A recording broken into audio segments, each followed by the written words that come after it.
আমার ভাইরা মনে রাখুন, বিশ্বনবী মুহাম্মদুর রাসূলুল্লাহ সাল্লাল্লাহু তাআলা আলাইহি ওয়াসাল্লাম নবীর প্রাণ প্রিয় সাহাবী হাবশী দেশের ওই কালো চামড়ার হযরত বেলাল রাদিয়াল্লাহু তাআলা আনহু, বেলাল উমাইয়ার বাড়িতে কাজ করে আর নবী মুহাম্মাদের কলেমা তিনি জপ করতে থাকে, আল্লাহ আল্লাহ নামে জপ জিকির বেলাল করতে থাকে।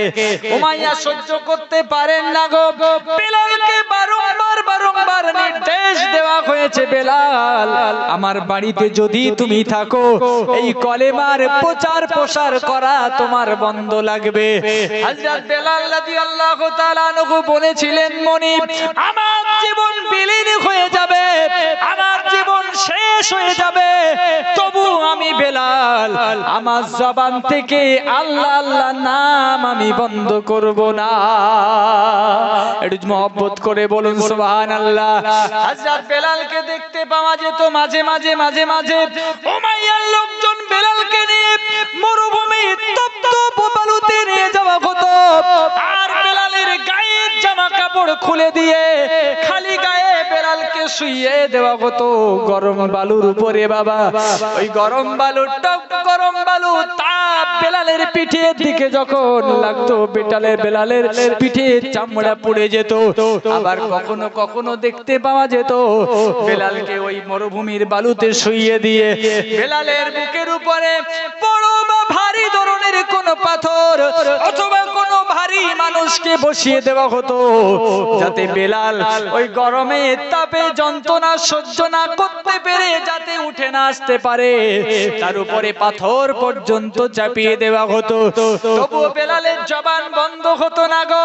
মাঝে মাঝে দেখতে পাওয়া যেত হযরত বেলাল রাদিয়াল্লাহু তাআলা আনহুর মুখের ভিতরে গরম তপ্ত বালু ঢুকিয়ে দেওয়া হতো। বাবা বেলালের গালের ভিতরে বালু ঢুকিয়ে দেওয়ার পরেও বেলালের জবান বন্ধ করা যেত বাবা, কিন্তু বেলালের কল্প থেকে অন্তর থেকে আল্লাহ আল্লাহ নামে জিকির ভেসে আসতো।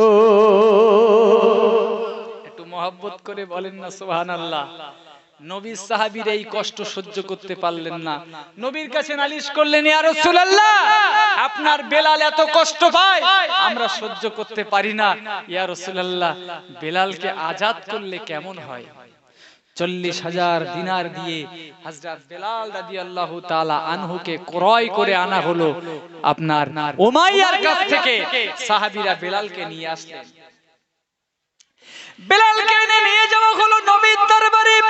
ইয়া রাসূলুল্লাহ আমরা বেলালকে উমাইয়ার কাছ থেকে নিয়ে এসেছি, আজাদ করে নিয়ে এসেছি ইয়া রাসূলুল্লাহ, আমরা বেলালকে এখন কি করব, আমরা কি দায়িত্ব দেব বেলালের উপরে?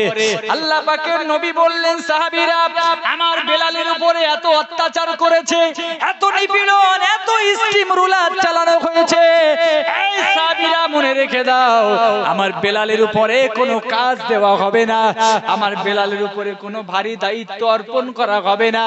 এই সাহাবীরা যাও, চলে যাও, আমার বেলালকে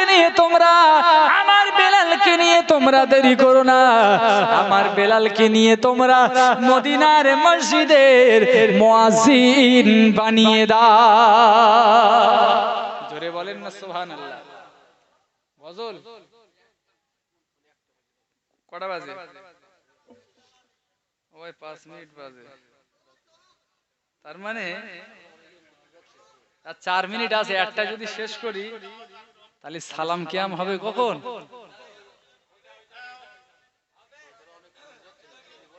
ভাই হবে না, বন্ধ করব।